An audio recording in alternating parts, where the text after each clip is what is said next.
welcome back to the Work Cultured Podcast.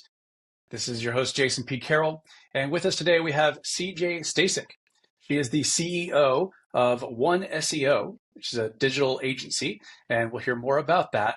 You're also part of some really cool things that I can't wait to talk about. But CJ, before we dive into the meat and potatoes, why don't you give us just a brief, who are you? How'd you get here?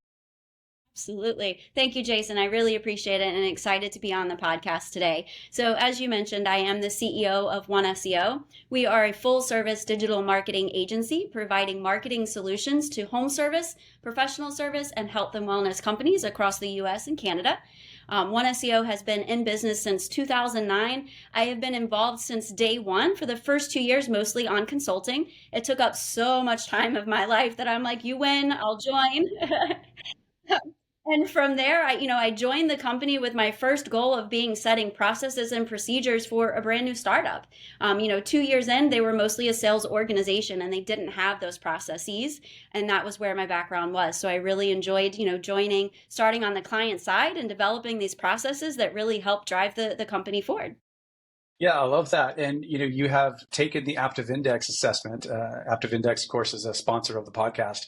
And it's a hardwiring assessment. And I saw in that in your profile where it's like you've got that sociability gift of understanding the sales world that organization probably was in the early stages, but you also have this like process oriented ability and drive to turn chaos into something process or structured oriented. And so that's a pretty unique gifting that you have there.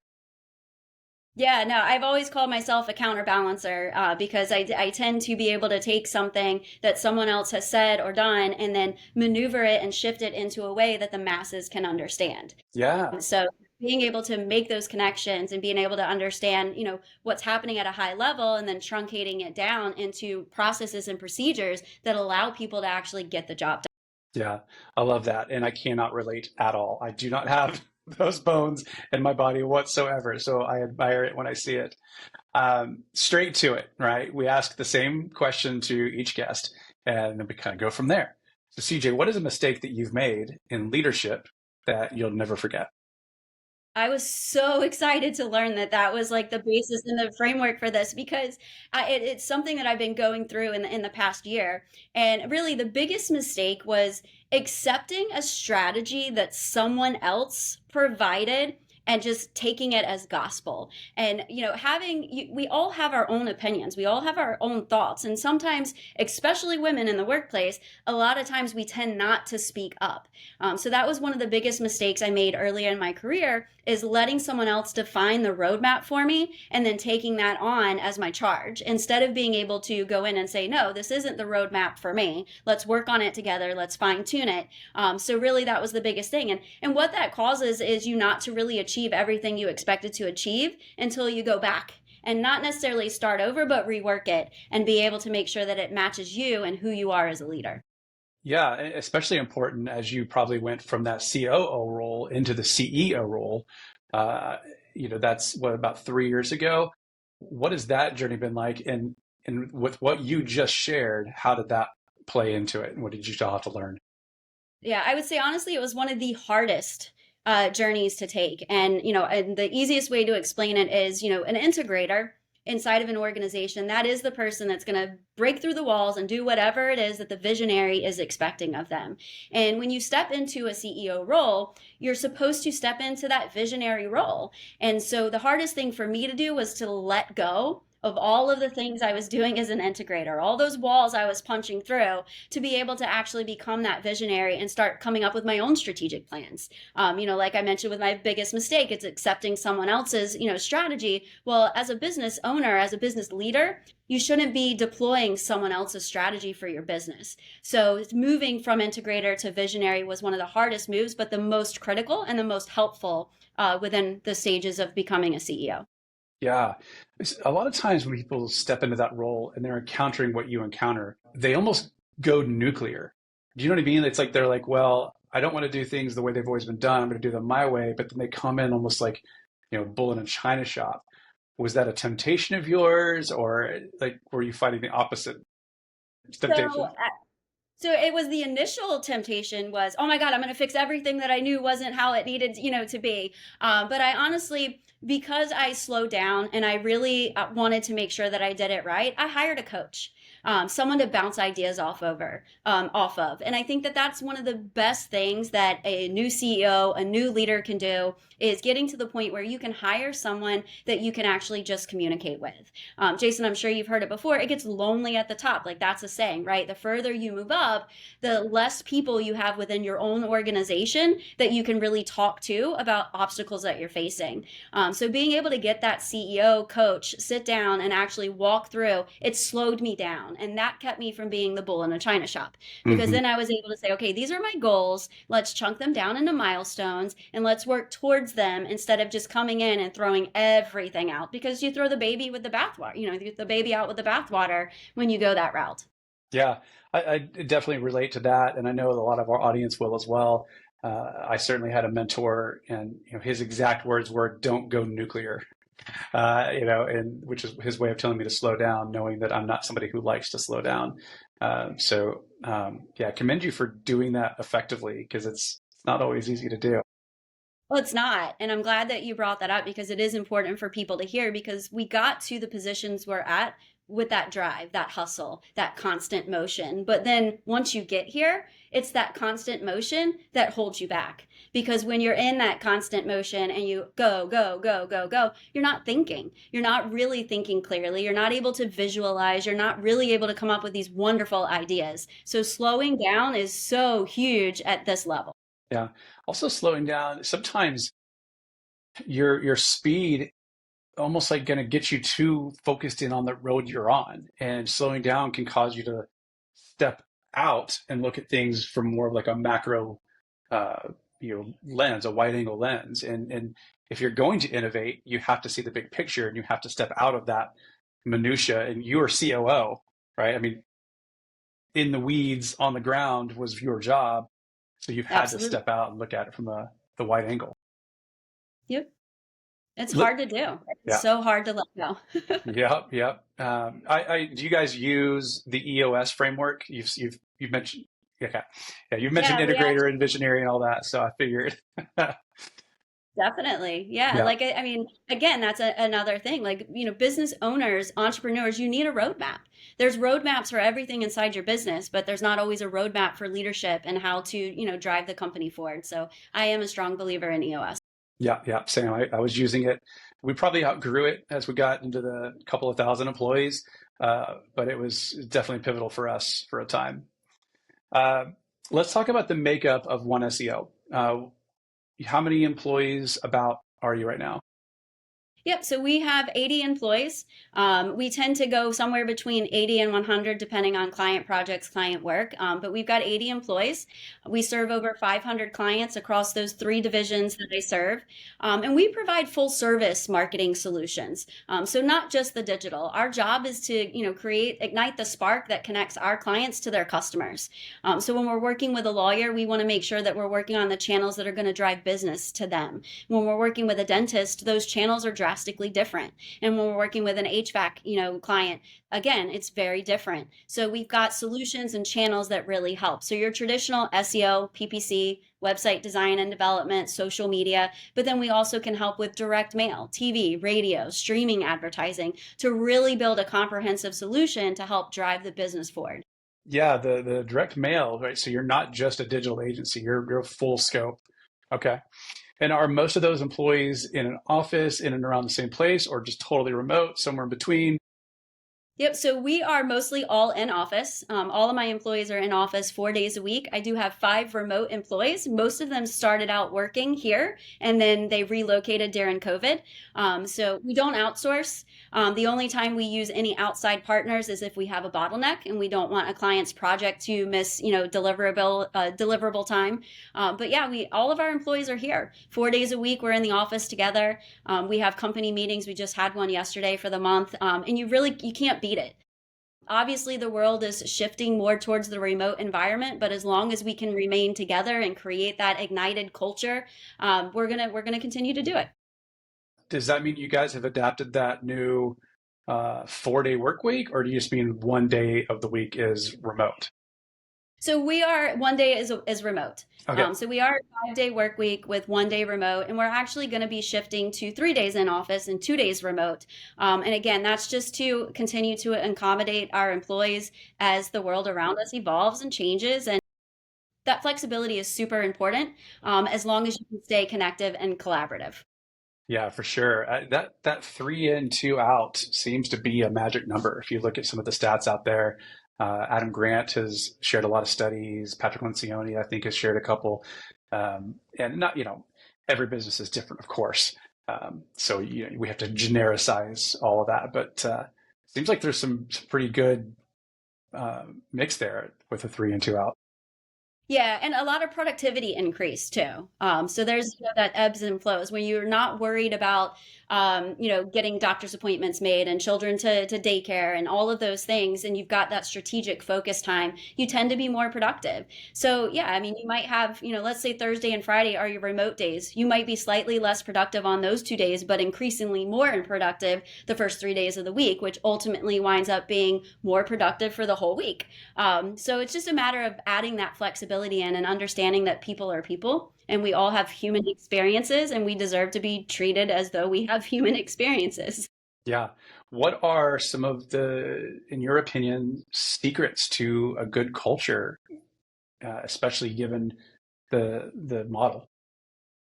I think it's a balance between empathy and understanding and accountability when it comes to culture. So you want a culture that is fun, but you don't want a culture that's built around fun, right? Because then how is that driving the business forward?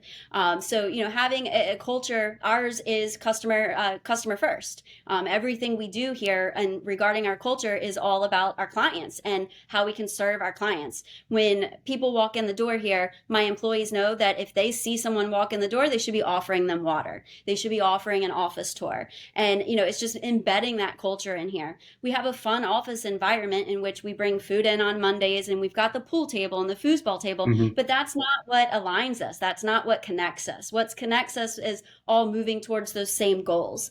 So we're constantly talking about what the company is looking to strive for, how our clients are feeling about what we're doing, and how we can connect those two. And that keeps everybody connected in the same way, which creates this culture that we want to come to work because we want to do well for our coworkers because we are like family, and we want to do well for our clients because we know that they're first. Yeah. And I just remember you're talking about the fun, but with the accountability. I Yeah. remember walking into a company I was interviewing with to be a sales leader back in 2010, maybe 2009. So we're talking a couple of decades ago, and that was when it was really hip and cool to like tap a keg on the sales floor and have the ping pong table always occupied and 2 hour lunches. And I just remember sitting down with the VP. I'm like, man, we just had a 2 hour interview at lunch and we got back and you have people still not back from their lunch break. And they're actually like being paid to sell. And then they got back and they tapped the keg. And I'm just I challenged them. I was like, this is not how you build an accountability culture. Um, and we ultimately disagreed. So I just started my own company doing what they did. But that's a different story. Yeah, but to your point, you really have to think about that messaging, right? What happens when there is a season in which you have to focus, right? What happens when the ping pong table can't be used because there's a week of training or there's something going on? It starts to build negativity, right? What happens when, something changes, for us, like an algorithm changes, right? And clients get upset and they're shifting away from digital marketing. Like, then people are like, oh my God, the company's going down because they only provided food in the office 1 time this week instead of 2 times this week. So it's like a negative incentive, right? So we strive more towards the positive incentive. So for example, we do a lot of potlucks. That's our way to, keep a lot of fun in the office, but involve the employees. And we do it culturally, right? So each team gets an opportunity to select a culture. Maybe it's Hispanic food and maybe it's Italian food or, whatever the case may be. And they get to give everybody marching orders. Okay, you're bringing empanadas and you're bringing this. Yeah. And, it's just a fun way to connect with one another that isn't expected and doesn't keep them, with that negative incentive in mind. Yeah. And, the accountability piece too is important. People want to be held accountable. And I actually had a hard time wrapping my head around that in leadership that, because I don't want to ever be barking orders at somebody. I don't want to ever micromanage.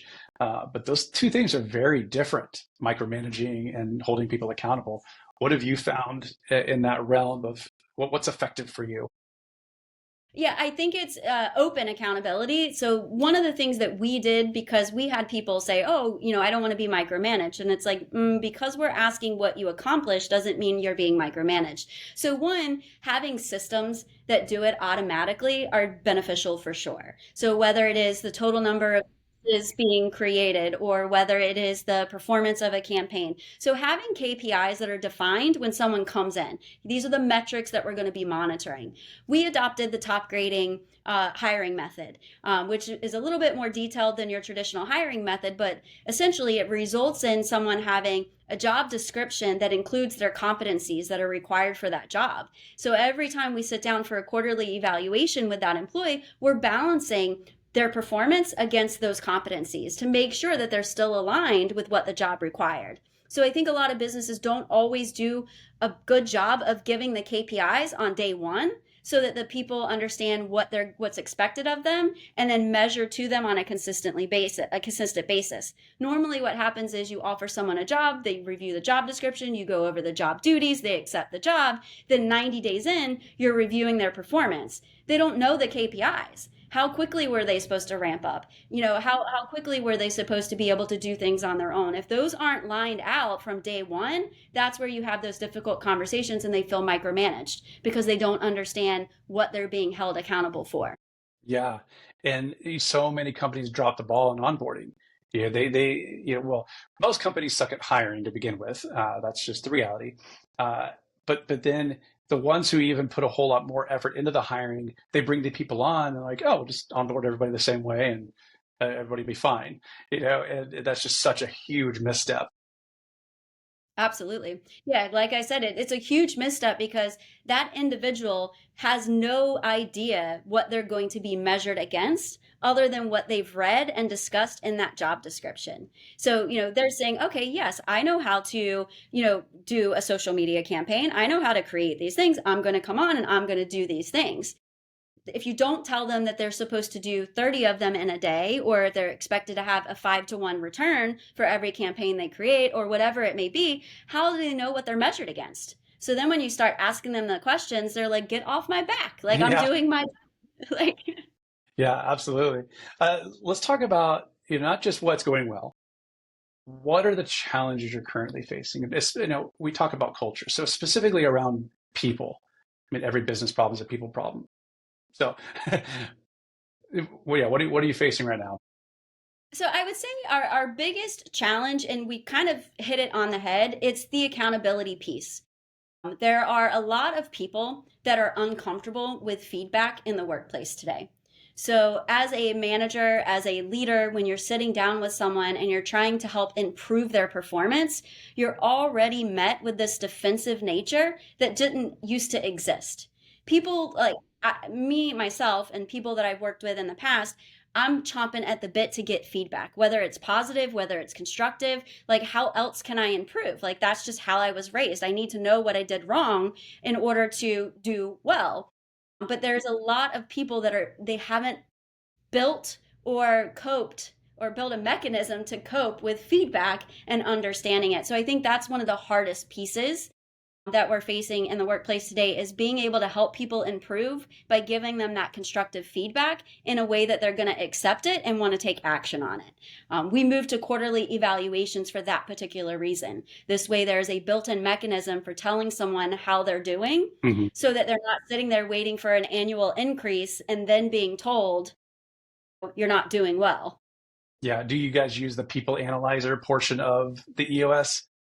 Just Yeah, the we plus actually do. minus. Yeah, okay, cool.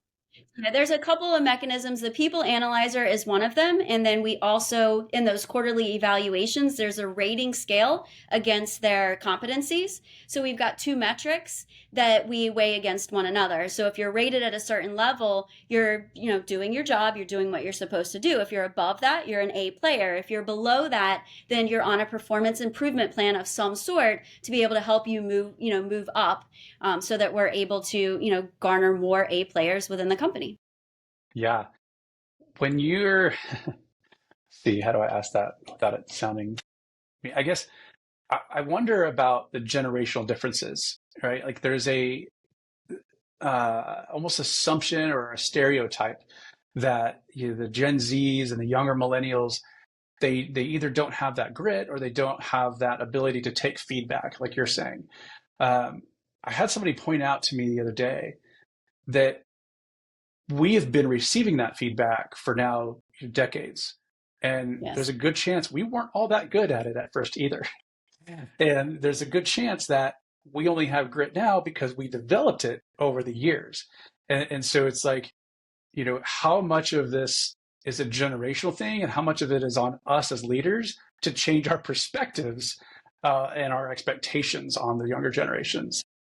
I think it is a combination. I had mentioned empathy earlier, and I think that that is something that every leader has to have, whether you want it or not. You have to be able to put yourself in someone else's shoes and at least understand where they're coming from. I think that that's crucial. That's critical. If not, you're never going to be able to relate to your employee base, and you're ultimately not going to be the leader that people are looking for. So I think that that's number one. And I think you're absolutely right that they have not been able to develop that skill because of how the older generations were raised and the way that feedback came to us at a very early age and a very negative connotation for most of us. As parents for Gen Zs and millennials, we try to help avoid that for our children. So I think that there's part of they've been sheltered from some of that heavy negative feedback, right? Whether it is participation trophies or, whatever you want to say around it. But ultimately, I do think it's the leader's responsibility for building a culture inside of their company that builds that in and up for individuals. Like I mentioned, we've got the quarterly evaluations. Every employee that interviews with us knows that within 90 days, they're going to be given feedback on how they are performing. They understand what they're going to be rated on and how they're rated as well, because this way it doesn't come as a surprise. And yeah, they may get to that quarterly and it may feel uncomfortable in that first meeting, but then as time goes on, they start to become more comfortable with it. And then the conversations get a lot deeper because now they start to give you feedback on why maybe they were doing the things they were doing or why they were lower on that competency than another. So it creates a better feedback loop because now they want to also provide feedback as well. So you have to have that empathy to be able to listen, actively listen, and understand what they're trying to relay, and then work with them to improve whatever performance issues may be lacking. We always say this is your responsibility to improve this. This is our responsibility to improve it, and this is how we're going to work together on it. So that way, it's not a you problem; it's a us problem. I love that. I love that. The empathy and the perspective taking. I mean, you've said it over and over again, and we talk a lot about emotional intelligence on the podcast because I think it's so much more important in leadership than any other skill or drive or hard wiring. I mean, and the good thing about empathy is that it's a skill. So anybody can learn it. Whether you think you're natural at it or not, doesn't matter if you put the work in. And I think it's funny now that the listeners, watchers, this won't be relevant because the podcast won't post for another few weeks. But if you are listening today, this day that CJ and I are on this call is election day, and she is in Pennsylvania, of all places. And so, wouldn't it be great if you could walk outside and everybody was just taking each other's perspectives, Yeah. and getting along instead of being so divisive and so polarized? And I mean, it's an unfortunate reality of the world we live in right now, at least in that arena. But that serves as a great example looking, because it doesn't matter what side you are, like you see the divisiveness and you see how unproductive it is. And you even feel how visceral it is that you are that way, that other people that you love and care about are that way just because they're on the other side of a political line. Well, translate that into work. Like our employees and the people we're leading alongside, they're going to feel the same way if we fail to take their perspectives. And so that to me, this is just a good analogy given the timing. Yeah, and also like if we equate it back to just like business in general, you have to understand. I'll always take leaders and equate it back to parents, right? As a parent, you start out by trying to parent your child as if they are a mini version of you. The reality is they're not. They're a completely different human being. Yes, you share DNA, you share similarities, but they are not you. So what worked for you as a child isn't going to work for them. The way that you cope or the way the mechanisms you learn, and all of it is very, very different. So as a leader, you have to understand that. So you have to be willing to hear their side, understand their side if you ever expect to find a common ground. They're, coming into the workplace trying to figure themselves out. I mean, I'm 44 years old, so I'm at the point in my life where I have realized that half my life is over, right? Our average age, that we live to is 77.6 years now. So that means by 38.5, we're halfway through our lives. So like you start Thanks. to see things. You're welcome. But you start to see things differently. So it is fascinating, but yeah, you absolutely have to accept and understand other people's views. The world is different. The best example I can give, and I went off on a tangent, so sorry about that, is home service businesses. So people used to start a blue collar business to pass on to their family. They wanted to create generational wealth by starting this business that they were going to hand down to their firstborn. You don't see that anymore. Now the firstborns that are being given this business, the first thing that they're doing is, how do I set this company up for exit? How do I get that big payday so I can work smarter, not harder? Because you and I don't know your age, but we were told a lie. We were told that we had to bust our behinds. We had to work hard, hard, hard, hard, hard if we ever wanted to accomplish anything in life. And so if you were like me, you worked 60, 70, 80, 80 hours a week for probably 15 to 20 years of your life before you realize, oh my God, there's a better way to do this. The And we started generations at that are, 14 years old too. yeah, and they're not. So they're actually at an advantage. They're smarter than we were at the ages that they are. They're more equipped. They've got more technology at their disposal. So they're going to do things a lot smarter than us. So we've got to respect that that's part of their frustration. They don't want to accept our reality because they know there's a different reality for them. Yeah. Just 3 weeks ago, I turned 44 as well. So I'm right there with you. And we're that micro generation too, that they call it the Zennial, between the X and the millennials, where there are some really distinct things about how we were brought up. And it's only about a year and a half, 2 year span of time that puts us in that micro generation. And it's pretty fascinating because millennials, it's people just 2 years younger than us are like, I didn't work 80-hour weeks. Why would I do that? No, Yeah. exactly. Yeah. Yep. But I look at that as a flex, right? Because now I'm able to, I feel like that provides a little bit more empathy because I have been able to rationalize the things that I went through and be like, oh, it shouldn't have been that way. Why was it that way? Why did our parents say it like that? Why did they do it like that? But we still experienced it. We just were much older, we were right before those millennials where we were able to be like that. We should not have gone through that, right? But we still experienced it. Whereas the millennials right after us, they didn't like that. The shift had already happened. Yeah. You said something a minute ago that I wanted to kind of bring attention back to. You said finding common ground. So what good is perspective taking if at the end of it you're like, yeah, but it's my way or the highway, right? Yeah, go ahead. Yeah, I was going to say there is a time and place for decision making. As a leader, there are going to inevitably be times where you're like, no, we have to cut this because of this, or we have to do this because of that.